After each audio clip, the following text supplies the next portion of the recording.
this a different version of what you're talking about. The modern human thinks if I have this thing, a car, or whatever the thing is, a nicer job, a better whatever, I'll be happy. What you're saying is, if I have an immediacy, if I'm more connected to nature, if I move to Alaska, if I become a hunter, I'll be happy. But both of these things have within them the idea that I need some other thing to be happy. Whereas what I keep hearing and what I subscribe to is that to be happy, you have to be in the present moment, wherever you are, whatever situation you're in, whatever's going on, whether you're in an office, in a job you don't like, in a marriage you don't like, with a bunch of kids that you don't like. Instead of fleeing from that by planning some fantasy of becoming a tattooist or a potter, the real way out is to allow yourself to be fully in the experience of what's happening right now. And that thing itself, just doing that, and maybe that is what happens when you're in nature, is you're more in the present moment. Yeah, but that makes way more sense when you're in nature. Because if you're working in an insurance company and you're just going over clients' claims day in and day out, it's super hard to be in a joyful moment. It's super hard to be there when you really want to get out of there and make music. Well, like you have songs and ideas in your head, you want to put them to wax, but your fucking kids need formula. Well, it's not joy. The thing is, it's like the idea is, sure, for sure, but this is where you're at right now. That's it. Right. That's where you are. You're not at a situation where you're going to start a band, and you're not in a situation where you're going to become a potter right now. Could be in the future. But the trick is that even though you're not in the fucking Adirondacks hunting and you're not fishing, even though you're wherever you're at right now, get into that place. Let yourself feel, and it's not about happiness. It's certainly not about joy or bliss or anything like that. You're not feeling joy and bliss. You're feeling a kind of claustrophobic horror at the concept that what the situation you're in right now is going to continue forever. And so your mind has fabricated an escape route, which is this thing or that thing, whatever it may be. But the true situation is that until you train yourself to be in the present moment, it doesn't matter where you are.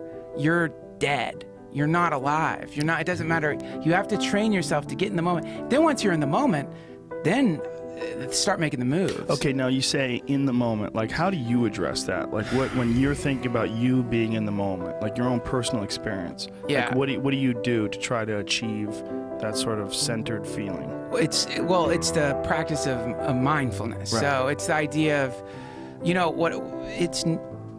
I will notice from time to time when I'm lucky that I've been carried away by my thoughts. Like that fucking thing you were saying about laying in bed, you can generate more stress chemicals. I'll recognize, like, holy shit, I've been in a vortex of thinking for the last 2 days. I've been caught in this like endless recurring series of worries or scenarios or whatever it may be, or things I need to do or things I just did.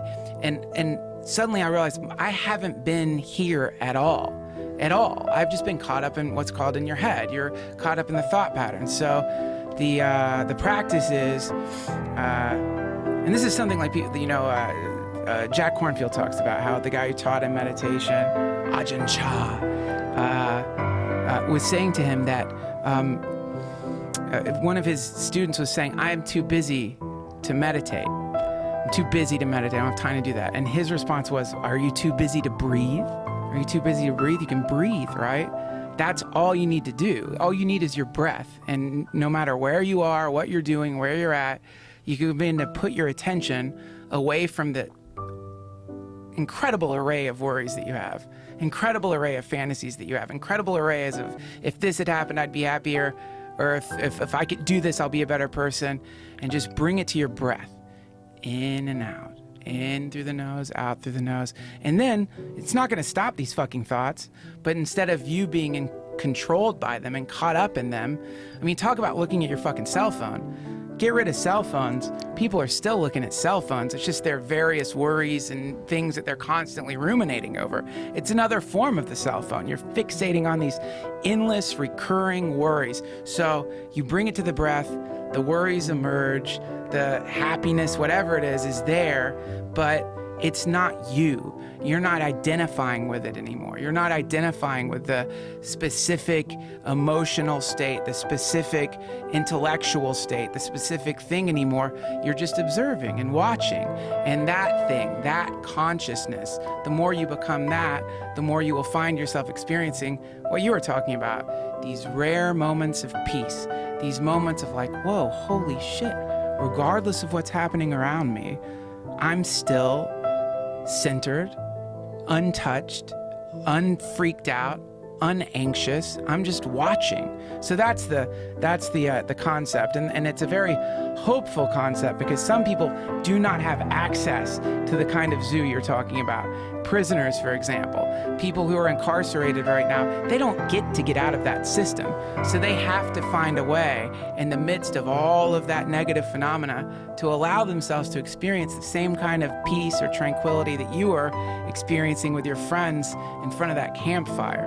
And that is why the concept of cultivation is so important in Buddhism, which is the idea that these experiences, which in many different world religions say at their root what is so wonderful about them is love, that feeling of love, which is also compared to the feeling of coming home, being at home, finding your home, coming back home, it's all the same, because the feeling of, what is the feeling of being at home?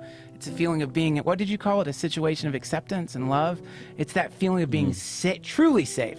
Right. Not safe because of the government, but safe because you're surrounded by people who love you, and you're loving them, and you know that you could be taken care of. The concept is that feeling can be cultivated, and that cultivation starts with some form of the practice of